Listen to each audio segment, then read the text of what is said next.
ஒரு மூட்டை கூங்காய கொளுத்துறதுக்கு நாங்க ஜேசிபியை வச்சு பள்ளம் தோண்டணுங்க. ஃபர்ஸ்ட் நாங்க கையிலே தோண்டிடலாம்னு சொல்லிட்டு கடபார மம்டிலாம் எடுத்துன்னு வந்தோம். ஒன்னும் வேலைக்கு ஆகல. அதுக்கப்புறம் ஜேசிபியை விட்டு தோண்டி தள்ளிட்டங்க. கொஞ்சம் பெருசா தான் நோண்டிட்டோமோ.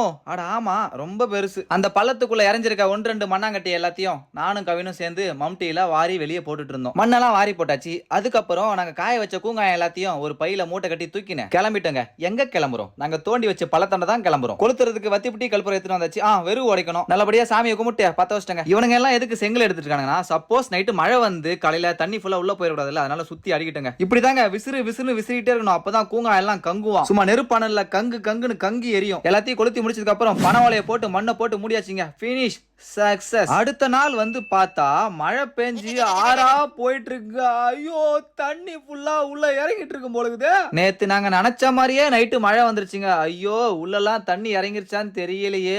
அப்பாடி, சுத்தி செங்கலை வச்சு அடுக்குனதால கொஞ்சம் தண்ணி வராம இருந்தது.